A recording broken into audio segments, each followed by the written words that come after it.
23 مارچ 1940 کو لاہور کے منٹو پارک میں آل انڈیا مسلم لیگ کے 3 روزہ سالانہ اجلاس کے اختتام پر وہ تاریخی قرارداد منظور کی گئی تھی جس کی بنیاد پر مسلم لیگ نے برصغیر میں مسلمانوں کے لیے علیحدہ وطن کے اصول کے لیے تحریک شروع کی اور 7 برس کے بعد اپنا مطالبہ منظور کرانے میں کامیاب رہی۔ برصغیر میں برطانوی راج کی طرف سے اقتدار عوام کو سونپنے کے عمل کے پہلے مرحلے میں 1936-1937 میں جو پہلے عام انتخابات ہوئے تھے ان میں مسلم لیگ کو بری طرح سے ہزیمت اٹھانی پڑی تھی اور اس کے اس دعوے کو شدید ضرر پہنچی تھی کہ وہ برصغیر کے مسلمانوں کی واحد نمائندہ جماعت ہے۔ اس وجہ سے مسلم لیگ کی قیادت اور کارکنوں کے حوصلے ٹوٹ گئے تھے اور ان پر ایک عجب بے بسی کا عالم تھا۔ کانگریس کو مدراس، UP، CP، بار اور اڑیسہ میں واضح اکثریت حاصل ہوئی تھی۔ سرحد اور بمبئی میں اس نے دوسری جماعتوں کے ساتھ مل کر مخلوط حکومت تشکیل دی تھی اور سندھ اور آسام میں بھی جہاں مسلمان آبی تھے کانگریس کو نمایاں کامیابی ملی تھی۔ پنجاب میں البتہ سر فضل حسین کی پارٹی اور بنگال میں مولوی فضل اللہ کی پارٹی کی جیت ہوئی تھی۔ غرض ہندوستان کے 11 صوبوں میں سے کسی ایک صوبے میں بھی مسلم لیگ کو اقتدار حاصل نہ ہو سکا۔ ان حالات میں ایسا محسوس ہوتا تھا کہ مسلم لیگ برصغیر کے سیاسی دائرے سے الگ ہوتی جا رہی ہے۔ اس دوران میں کانگریس نے جو پہلی بار اقتدار کے نشے میں کچھ زیادہ ہی سرشار تھی ایسے اقدامات کیے جن سے مسلمانوں کے دلوں میں خدشات اور خطرات نے جنم لینا شروع کر دیا۔ مثلا کانگریس نے ہندی کو قومی زبان قرار دیا، گاؤں کشی پر پابندی عائد کر دی اور کانگریس کے ترنگے کو قومی پرچم کی حیثیت دی۔ اس صورت میں مسلم لیگ کی اقتدار سے محرومی کے ساتھ اس کی قیادت میں یہ احساس پیدا ہو رہا تھا کہ مسلم لیگ اقتدار سے اس بنا پر محروم کر دی گئی ہے کہ وہ اپنے آپ کو مسلمانوں کی نمائندہ جماعت کہلاتی ہے۔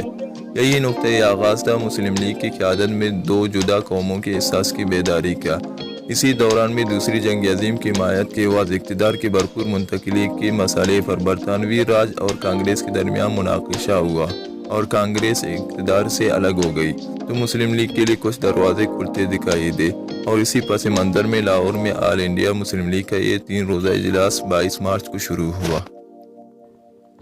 اجلاس سے 4 روز قبل لاہور میں علامہ مشرقی کی خاکسار جماعت نے پابندی توڑتے ہوئے ایک عسکری پریڈ کی تھی جس کو روکنے کے لیے پولیس نے گولیاں چلائیں۔ 35 کے قریب خاکسار جام بحق ہوئے۔ اس واقعے کی وجہ سے لاہور میں زبردست کشیدگی تھی اور صوبہ پنجاب میں مسلم لیگ کی اتحادی جماعت یونینسٹ پارٹی برسر اقتدار تھی اور اس بات کا خطرہ تھا کہ خاکسار کے بلیچہ برادر کارکن مسلم لیگ کا یہ اجلاس نہ ہونے دے یا اس موقع پر ہنگامہ برپا کریں۔ موقع کی اس نزاکت کے پیش نظر قائد اعظم محمد علی جناح نے افتتاحی اجلاس سے خطاب کیا۔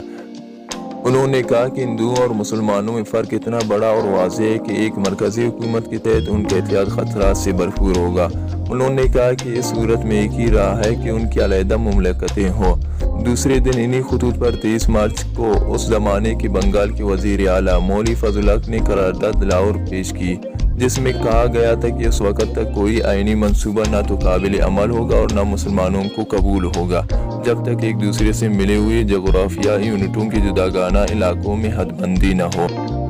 قرارداد میں کہا گیا تھا کہ ان علاقوں میں جہاں مسلمانوں کی عددی اکثریت ہے جیسے کہ ہندوستان کے شمال مغربی اور شمال مشرقی علاقے انہیں یکجا کر کے ان میں آزاد مملکتیں قائم کی جائے جن میں شامل یونٹوں کو خود مختاری اور حاکمیت اعلیٰ حاصل ہو۔ مولوی فضل اللہ کی طرف سے پیش کردہ اس قرارداد کی تائید UP کے مسلم لیگی رہنما چودھری خلیق الرحمان، پنجاب سے مولانا ظفر علی خان، سرحد سے سردار اورنگزیب، سندھ سے سر عبداللہ ہارون اور بلوچستان سے قاضی عیسیٰ نے کی۔ قرارداد 23 مارچ کو اختتامی اجلاس میں منظور کی گئی۔ اپریل 1941 میں مدراس میں مسلم لیگ کے اجلاس میں قرارداد لاہور کو جماعت کے آئین میں شامل کر لیا گیا اور اسی کی بنیاد پر پاکستان کی تحریک شروع ہوئی، لیکن اس وقت بھی ان علاقوں کی واضح نشاندہی نہیں کی گئی تھی جن پر مشتمل علیحدہ مسلم مملکتوں کا مطالبہ کیا جا رہا تھا۔